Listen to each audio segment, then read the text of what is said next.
And also, I want to explain what's the tool that we're using and what we will learn during all this bootcamp.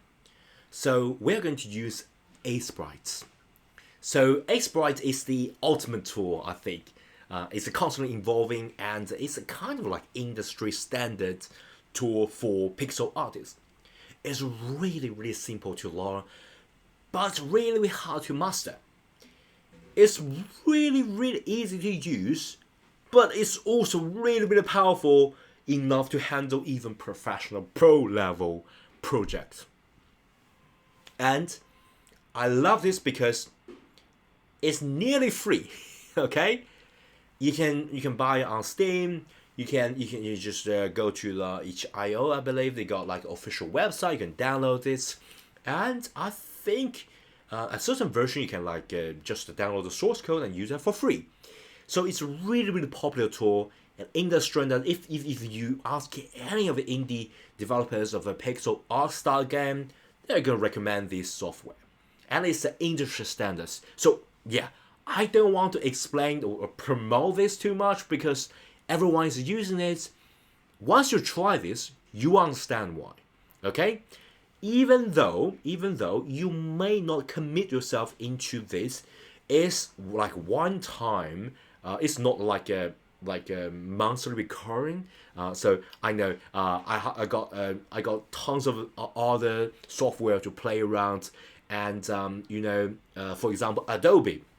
Right, Adobe change to like a creative cloud. So, for example, if you want to draw in, say, Photoshop, I also draw in Photoshop. You have to like pay monthly, right? So month. And so it's like a recurring like outputs of your like investment money. But Aseprite is really, really cheap.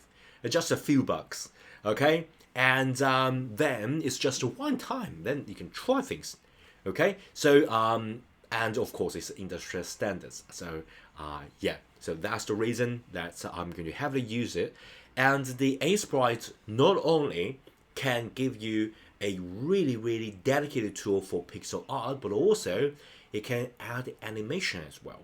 So after you get a certain character or certain, I don't know, items or whatever, you design that, and then you can add animation so you can make it move. And you know what? If you want to say design a level, design a like a different, tile sets, time map, and all that, you know what? You can do that. The latest Aseprite already incorporate that functionality, so yeah, there will be no problem. So I'm gonna use it once you go through all this bootcamp. You have the confidence to say, hey, I'm an Aseprite Pro now, and I have the confidence to hopefully. After you finish everything, you can say like me, I have the confidence of finishing any projects using Aseprite. As long as you give me enough time, okay, I can go through all these details because it's just required patience, requires you have a permissive like environment for your creative process. Okay, so that's about Aseprite.